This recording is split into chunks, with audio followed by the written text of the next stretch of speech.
Okay, so this problem is to see if we can come up with a triangle, a right triangle, that has a relationship of x minus 3, 2x minus 2, and 2x. In other words, the sides have that relationship, and it's a right triangle. So I think it's going to be helpful if we just plain let x equal something. Let's try x equals 5. What would this side be?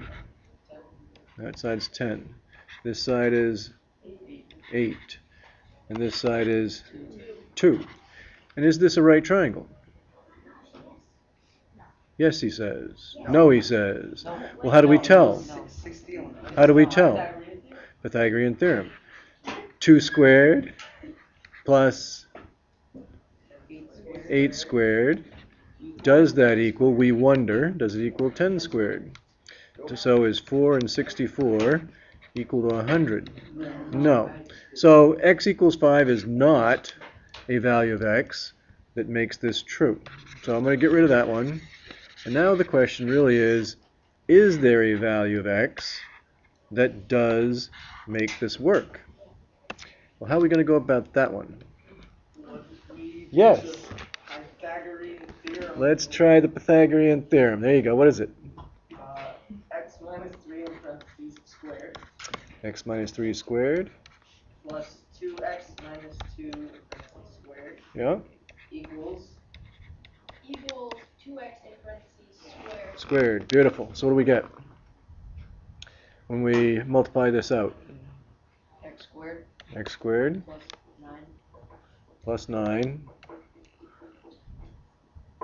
Oh dear, you're going to make me foil it. X minus 3 times x minus 3 plus 2x minus 2 times 2x minus 2. This is a good reminder for everyone about what we mean when we square something. When you square a binomial, what do you get? Well, let's see. What's x minus 3 times x minus 3? Take it away again. X squared minus 3x. So that's negative 6x. Minus 6x Plus 9. plus 9 plus 4x. 4x squared Minus 4x. And so negative 8x. minus 8x plus 4 equals 4x squared.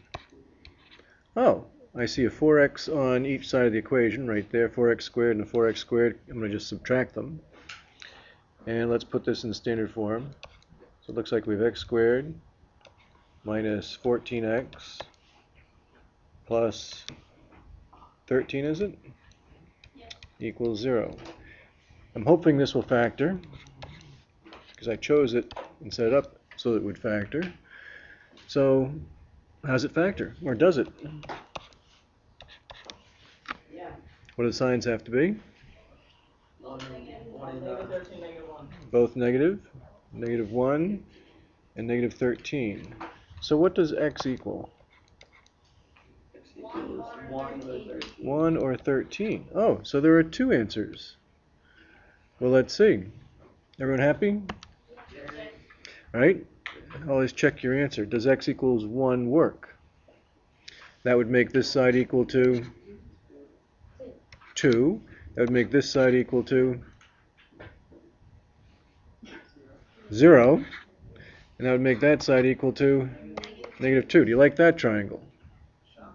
No. Okay, so although the algebra leads to this answer, it just doesn't work. Sorry.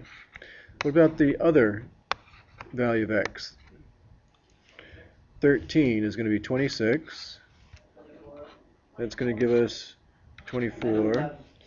And that's going to give us 10. Well, it is 10, 24, 26 a right triangle? Well, hold on. Let's make it half as big. Let's make it a 5, 12, 13. A similar triangle, just half scaled down, half. Is that a right triangle? 25 plus 144 does equal 169. Yep. So this is a right triangle, so this is a right triangle. So x equals 13 works. Make sense? We have a false root when x equals 1. That's just not true. I have another problem. Try to do on the spot. This triangle, I want to have a perimeter of 40 inches. So I got to go around the triangle and make it add up to 40. Got the equation? Yeah. Yeah, so it's 9 minus x plus 2x squared plus x squared plus 1 equals 40. Okay, that's great. So how many x squareds do we have? 3x squared minus x plus 10 equals 40. How do we go from here? So I would There you go. Put it in standard form. And then I'm hopeful that this will factor. 3x and x. What are we thinking? Negative 6 oh, and 10 5. and 9. Negative 6 and 10 and 9 would work, so negative 6 and 9. 3 times 3 is 9, and 10 there, which has to be positive, which has to be negative. This is going to give us 10x. This is going to give us 9x. So we need the 10 to be negative? Okay.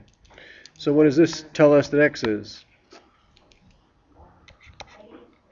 X equals, well, 3x equals 10, so x equals 10 thirds, you're quite right.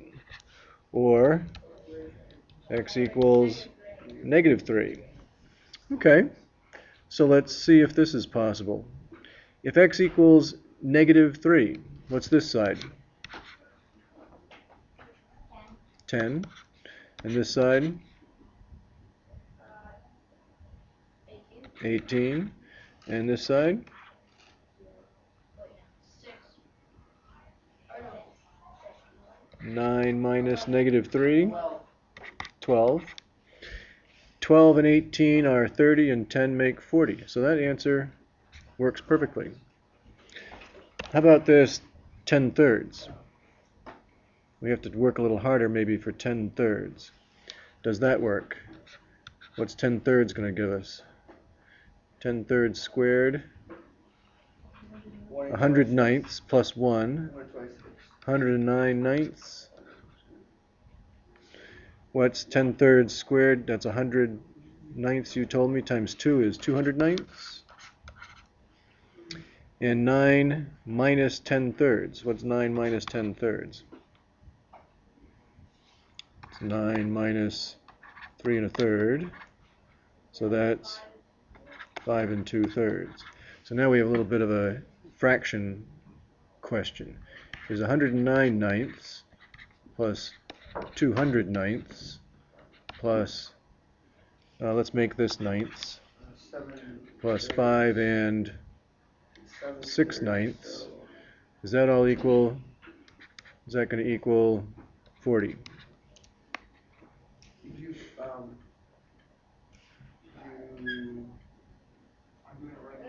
You do 59 instead of 5 and 6 ninths. So 309 and 6 is how many ninths? 300.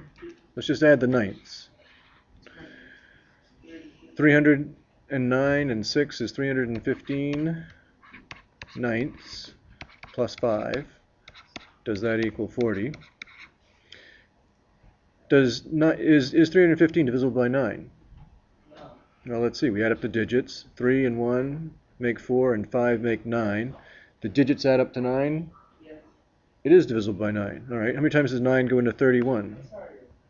3 times. 3 times with a 4.